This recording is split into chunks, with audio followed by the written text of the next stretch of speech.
So opening up is Sandra Lavorel. You've heard her intervene in a number of the discussions already. Sandra is based at NCSR at France, and her talk is on climate adaptation services for transformative adaptation. Sandra.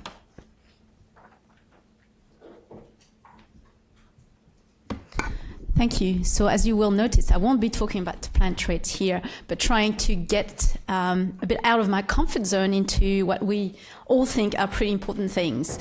As we are aware, all of us here, and have heard multiple examples for in the last 2 days, ecosystems, for instance, here in the Sahel, in Central Australia, or in polar regions, are already transforming in response to climate change associated often with other human drivers, and this is going to continue.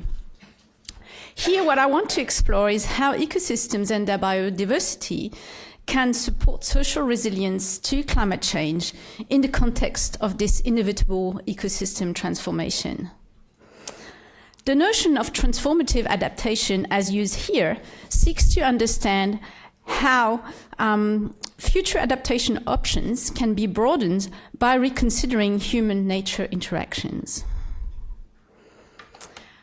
I'm going to be using here the concept of climate adaptation services, which refers to the benefits that people derive from the capacity of ecosystems to moderate and adapt to the effects of climate change. So to some extent, we've been largely talking about these already through this meeting, through various denominations like nature-based solutions, ecosystem-based adaptations, etc. But what I'm going to try to explain here is that climate adaptation services try to go a little further.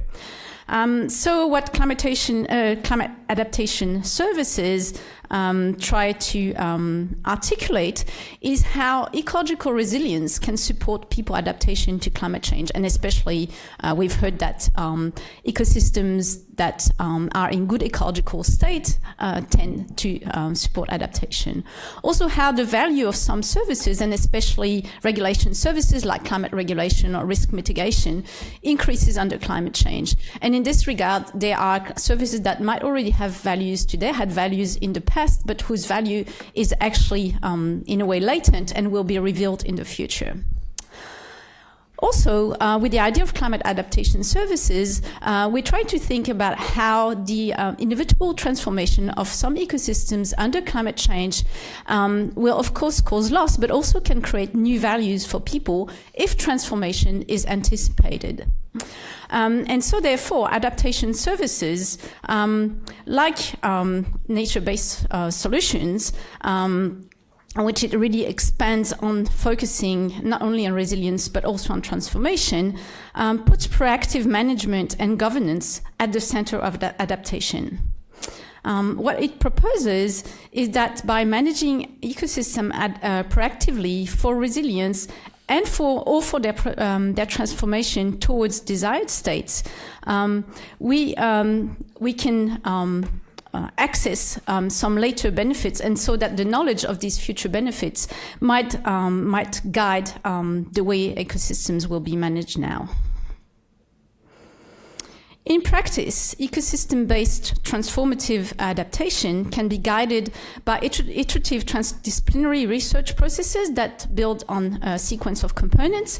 First, it's in a spirit of co-production of research. So it starts with a shared understanding of ecosystem, socio-ecosystem function, based, for instance, on long-term socio-ecological data, synthesis of knowledge and data, scenarios, and advanced stakeholder engagement processes. This can support the co-creation of visions for desirable futures, the likes of what, for instance, Elena illustrated in her talk, so that pathways to these futures can mobilize, that mobilize adaptation services can be co-designed with actors.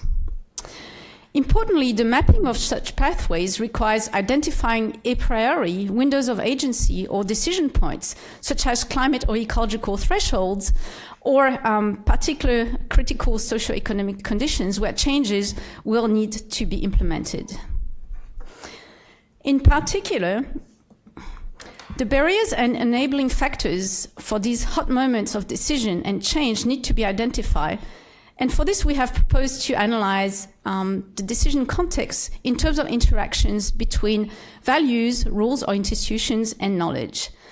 As an example here, for social ecosystems in mountains in the Alps, pathways towards these desired futures of local sustainability based on diversified agricultural production and tourism will require unlocking the multi-scale formal and informal governance of agriculture, including, for example, through niche-based markets, renewed subsidy systems, and how this is articulated, for instance, by strong local values of place attachment, or also by overcoming resistance to innovation. Ultimately, nature-based adaptation pathways form a shared mental model and a guide for action that local stakeholders, regional and national decision makers can use and revisit as the future unfolds and future options are considered. Such pathways articulate how managing for adaptation services through enabling values, rules, and knowledge factors and unlocking decision barriers can guide communities towards alternative futures, as well as avoiding maladaptive options. Thank you.